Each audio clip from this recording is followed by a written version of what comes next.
Hello guys! Magandang hapon sa inyong lahat. On this Sugar's Pamasagari channel, a fatal or also matador. So ngayong hapon na to, tignan natin sabihin sa inyong ating mga gabay. So this is a special gabay for the month of August 19 hanggang August 25 for the sign of Cancer. So Cancer, welcome to my channel. Ano kayang messages, advices, and spirit guides ang ating masasagap for today's video? Kanino kayang energy or kaganapan sa buhay ng mga Cancerian ng ating mga kagilap? So guys, this reading is a general reading namang hindi lahat makaka-resonate. Kunin lamang po ang makaka-relate sa inyo. And comment down below kung kaninong energy ang ating nasagap. Because don't forget to like and subscribe my channel and hit the notification bell for more videos of lyrics. Maraming salamat po sa mga walang sawang pagsuporta sa aking channel, lalo-lalo na ang dirigasikip ng ads na may pagpalain po kayo ng Diyos at may kapal, siksik-liglig nag-uumapaw na biyayang manumbalik sa inyo. So let's see guys, what is the messages, advices sa iyo ng ating angel spirit for the sign of Cancer. So let's see and watch this.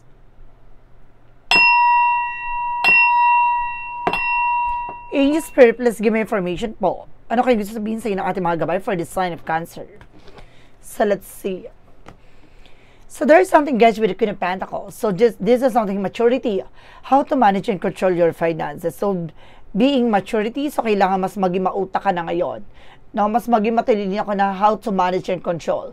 No, kung paano mo papalaki kasi ng iyong finances. And because there's something that you have cups. Now, there's a celebration coming in.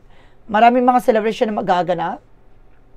Marami kang dadaluhang birthday events, no, gatherings, no, wedding, and there's a devil card. Now, there's something that toxic and negativity is around you, no? Just being aware kasi there's a devil card. No. Let's see, additional messages. So, there's a three of wands. The waiting for a ship. Now, kung may hinihintay ka paid for documents, there's a possible na makuha mo na. Na matatamo mo na. Now, there's a travel. And this is a Queen of Wands by confident. Lakasan mo ang loob mo, alisin mo yung takot at pag-aalinlangan mo. Na dati boost mo yung confident mo.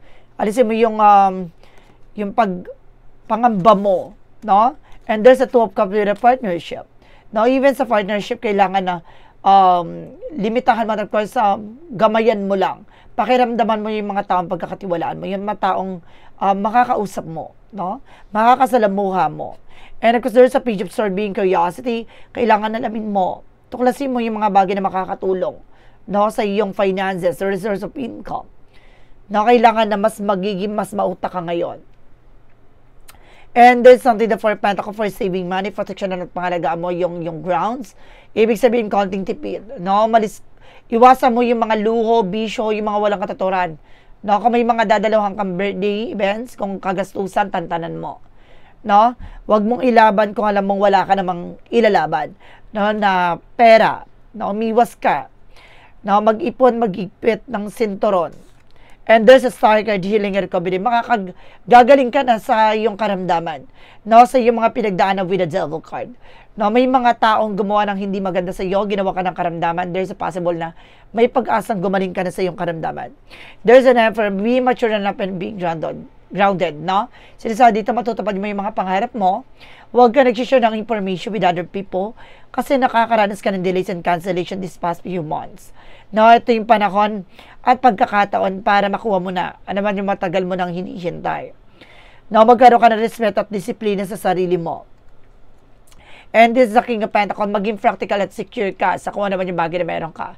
Lakasan mo ang loob mo, pangalagaan mo kung ano naman yung bagay na meron ka. Alisin mo yung mga pangamba, yung mga sasabihin ng ibang tao. No, huwag ka magpapapekto sa kanila. No, huwag ka nakikinig sa mga sinasabi ng ibang tao or huwag ka nagpapadala, no, sa mga masasabi nila sa iyo. No, hindi ka magiging tunay na masaya kung bibihis ka, no, sa mga sasabihin ng ibang tao. And there's a Nine of Pentacles, there's a blossoming. Na maring lumakas ng iyong finances. No, gumanda na ang daloy ng iyong pagkakaperahan. No, ng iyong hanap buhay. No, gaganda na rin ang takbo ng iyong relasyon. No, basta sinasabi dito, magiging malago na. No, and this is the Nine of Pentacles. Maging secure at practical ka at maging mahinahon ka sa mga plano mo. No, kaya sinasabi dito na unawain mo, pag-aralan mo, no, kailangan puntuhin mo, tumbukin mo muna bago ka mag-proceed for another eksena. No, kailangan alam mong tong bagay na to, kailangan sure ka na magdadala sa'yo ng paglago. No, hindi ng kagastusan lamang. There's a Queen of Swords. Clear the boundaries. Alisin mo yung mga tao sa paligid mo na hatak sa'yo ng negative, ng mga walang katuturang bagay. No, yung puro kagastusan. No, lumayo ka sa mga taong ganyan. This is something the sun can with a pure positive outlook. Ang ganda. There's a star in the sun. Talagang may bagay na maipapanalo mo. No, kung sino man yung gumawa na with the devil card, huwag ka mag-alala. No, papabor na sa iyong sitwasyon at magiging masagana at magiging maganda na buhay mo. No, with the devil card, there's a something bounce back ako na sa sense na maaaring bumalik sa kanila. No, kung naman yung bagay na ginawa nila sa'yo. And of course, the Wheel of Fortune, sabi ko na there's something in turning back eh. Iikot na yung kapalaran. Ano man yung bagay na ginawa nila, there's something bounce back. At kumaga, may mga bagay na hinintay ka, papabor na sa'yo, makukuha mo na. And there's a Page of Pentacles, see, invest wisely. Maging mautak ka. How to depend, how to spend, how to manage, no, and control your finances. So there's a resource of income na maaring gumanda ng daloy, no? And there's something in new investment, new job, new work, new business. And there's a strength with the confident. Lakas naman loob mo, lakas naman pakiramdam mo. Pagdating sa relationship or pagdating sa mga bagay-bagay, no, kailangan maging matatag at maging malakas ka. Alisin mo yung pangamba at takot mo. For the outcome, guys, so this is something the King of Pentacles, there's a vision. Lagi mo titignan yung magiging posibilidad. Alisin mo yung takot at pangamba mo. Alisin mo yung kung ano-ano iniisip mo. No? Basta maging secure ka sa mga plano mo at maging mahinahon. No? And there's a Five of Pentacles in reverse. Maaaring makaka-recover ka na for financial crisis kung magiging mas mauta ka na. No? Dahil some of you, hindi ka kasi nakakahindi.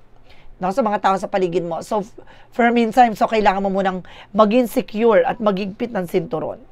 Now, this is something that's that ka with an ending in your beginning. Tatapusin ang gawa ng black magic. Tatapusin ang sigalot with the negativities. Lahat ng negative na nangyari sa buhay mo, malulusaw na ngayon. No, tutunawin na ngayon. And because there is something, guys, with the Three of Swords, see, makaka-recover ka na sa lahat. Sa lahat ng pain, sa mga struggles mo, sa lahat ng crisis mo, makaka-recover ka na. And there's a Five of Wands. So see, maging wise ka lang, maging matalino ka lang. How to defend your finances. No? Maging secure ka lang sa mga plano mo. Dahil mayroon talagang gumagawa dito para pabagsakin at talagang guluhin ka. Pero hindi sila magtatagumpay. No, mag-focus ka lang sa ginagawa mo.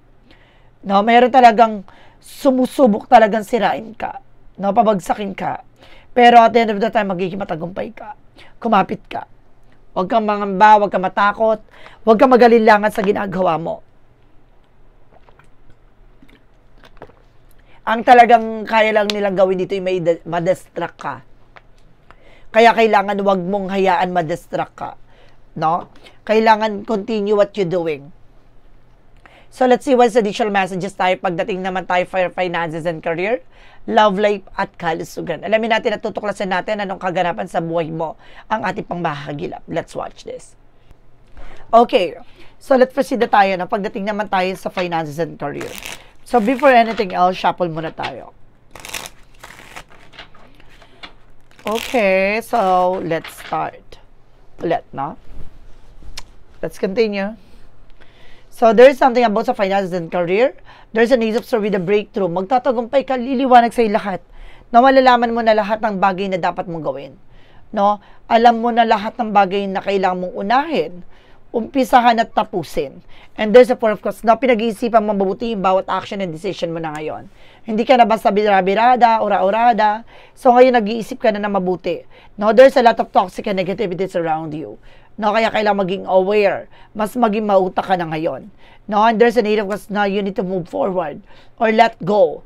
No, yung mga taong alam mong hindi nagsiserve sa'yo. Kaya kailangan pag-isipang mabuti ha, yung mga offer. Kasi mamaya mabudol ka.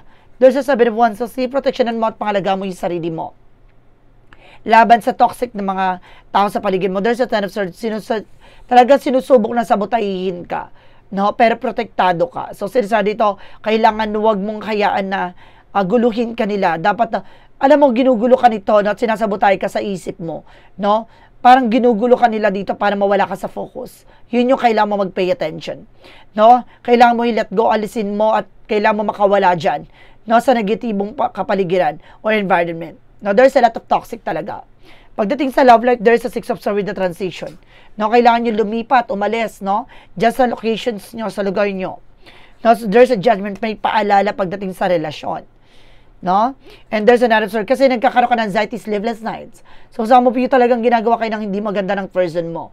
So, I feel something na maaring ang gumagawa dito na sa environment nyo, family-related or friends or co-workers. There's an Ace of Pentacles. No, kakaiba nito ay malaking opportunities, malaking pera. No, this is something a big break. No, this is something a big break, big opportunities, a big money, and there's an Ace of Wands for a new project and new ideas. No, dito papasok ang mga bagong proyekto, plano, and there's a 2 of Swords, kailangan nyo magdesisyon. No, nahihirapan ka mag-decide, no, kasi parang wala pa sa wasto o hindi mo pa kaya sa ngayon. Pero kailangan mo mag-take ng action dito para tuloy-tuloy yung ginawa. No? Kailangan mo makalaya dyan, makawala dyan. Kasi kung hindi ka makakalis dyan, tuloy-tuloy pa rin yung ganyang scenario at lalong lalawak yan. For the additional messages about sa kalusugan, there's a 6 of Pentacles. No? Maging balanse kapag dating sa kalusugan mo. And there's the Lovers connected about sa love life. So, ibig sabihin, ginagawa kayo ng hindi maganda sa kalusugan nyo, ha? So, ngayon pa lang, no, malalaman mo na magiging balanse ka na sa pagtanggap ng mga pagkain po, no? It's either third parties or either a jealous or inggit, no? With the Ace of Cups. No, there's a Justice card. Huwag ka mag-alala. Kaya pala, dun pa lang sa unang chapter, mayroong paglusaw ng negatibo or black magic. There's a Justice card. Makukuha mo yung hustisya. Makukuha nyo yung mga bagay na what you deserve. There's a 10 of Wands, no? Maring matatanggal na lahat ng bigat ng mga pasakit na pinagdaanan nyo. And disconnect from the world with the Empress card. No? Kailangan nyo alagaan at mahalin ang iyong sarili. No? And of course, some of you guys, may nararamdaman talaga kayo ng person nyo. No? Some of you, maring iba-iba yung nararamdaman mo. There's something hormones, no? Sa hormones mo, maring nagbabago-bago. No? Maring ang daming tumutubo din sa'yo. May nasasense ako dito. No? Okay. Or maaaring hindi ka nahihirapan ka magbuntis. No? May nasense ako din dito, no? Dahil parang may humakad lang tumakarang dito. Kasi nasa paligid nyo to, it's either toxic family to, no? Na maaaring tutol sa'yo yung person, yung pamilya na person mo, or either with your friends or co-workers. Na maaaring may gusto sa'yo or may gusto sa partner mo, ganon. So, let's see what is additional messages tayo with the magic of our messages, advices. And of course, the pick a card, yes or no. So guys, kung bago ka sa channel, kung pick a card, yes or no, pwede ka magtanong. Isa lang ang magiging sagot dyan within 1, 2, or 3. Kung nakapag-isip ka na ng tanong, no, at nakapili ka na ng numero, anong number na napili mo na magiging sagot sa tanong mo, please comment down below kung anong number na napili mo at malalaman mo ang sagot sa dulo ng reading na to. Then guys, maraming salamat sa mga i-share ng aking videos sa anumang uri na social media platforms. At maraming salamat po pala sa mga bagong subscriber and followers natin saan man sulok ng mundo. So let's see what is additional messages and advices. So let's watch this. Okay, pagdating naman tayo with the magic of our messages and advices. So let's watch this. We're back guys. Nandito na tayo sa mensahe ng ating mga gabay. Okay, so there's something guys with a vegetarian. So, kailangan more in veggies kayo ha. Umiwas muna kayo sa mga meat. No? And there's a daughter. Some of you, may anak kang babae or maaaring nag-iisa ka anak na babae. No? Or maaaring gusto mo mag-anak na babae. And there's an emotional healing. So, maaaring unti-unti nang hihilom, no? Yung mga pinagdaanan mo, naranasan mo, yung mga trauma mo, na mas magiging kalmado ka na ngayon. Yin and Yang Oracle card represent with a present, a gratitude. Nyo, kumbaga may magandang buhay na nakalaan sa iyo with abundance. Just being thankful kung ano nangyari sa iyo sa kasalukuyan. Now, there's a self-care. Kailangan nyo alagaan at mahalin ang sarili nyo. And there's a third eye. So, maring meron kang third eye. No, nakikita mo lahat ng mga negativity sa paligid mo. Lahat ng mga bagay na nangyari sa iyo. There's a clarity. No, maring masilit makita mo na. No, so let's see what is synchronicities represent what. Okay, there's a reflection. So, see, maging aware. Lahat ng bagay na gagawin mo, magre-reflect sa'yo. And there's a star representing healing, recovery, wish fulfillment. And there's a father. There's a father figure here, ha? Maaaring meron tatay mo na gumagabay sa'yo. There's an ancestor guides na maaaring tatay mo na sumusuporta sa'yo. Or there's a father figure. There's a romance feeling. So, pagdating sa pag-ibig talaga, no, talagang may pagmamahal talaga dito na maaaring ibigay sa'yo. No, there's a healing, releasing, unting-unting hihilo mga sugat ng nakaraan. And there's a missing thinking of you. Meron ditong namimiss ka na o namimiss mo na. No, parang meron ditong gusto na kayong magkita ulit. No, there's a long distance relationship. Archangel Michael messages. I ask Archangel Michael to help you for your situation. No, mingi ka ng gabay sa ating Archangel Michael para makalaya at makawala ka dyan sa sitwasyon mo. Ano man yung ginagalawan mo, ano man yung mga problema mo, humingi ka ng gabay sa ating Archangel Michael. For Jesus' loving quote said,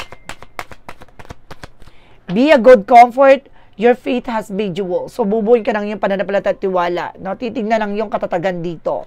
And of course, I am the good shepherd giving his life for the sheep. No? Kumbaga, ang ating Panginoon, ibibigay niya yung mga bagay na karapat-dapat para sa'yo. Yung mga bagay na alam niya makakatulong sa buhay mo.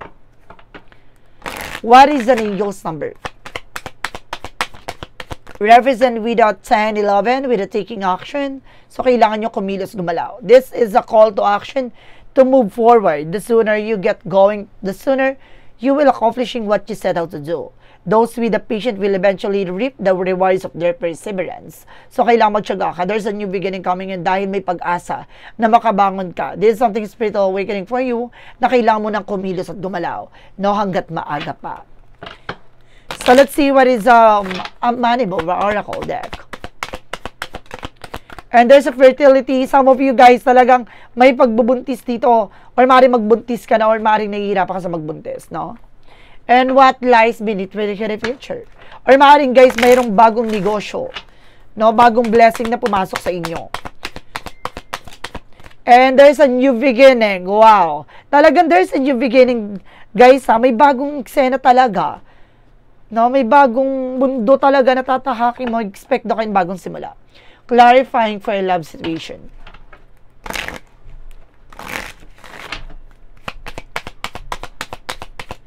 Represent guys with a hidden thorns. So, sa buhay mo, sa relasyon, maraming mga tinik na nakatago sa buhay mo na pinagdaanan or naranasan mo. Maraming sakit, maraming pigati, pero at the end of the time, magiging masaya ka rin dito. No, kailangan mong palayain yung trauma.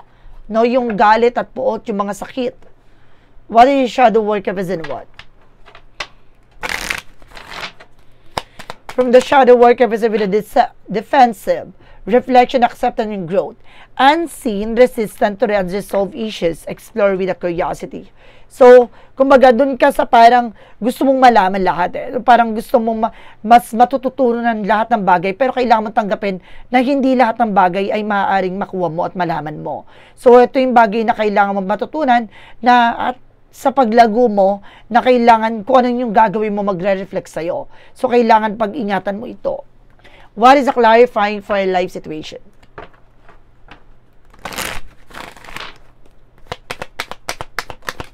And there, of course, there is something harmony, call, embrace equality, and pursue justice, harmonizing the energy of manifest and balance and just outcomes. So, magiging balance na.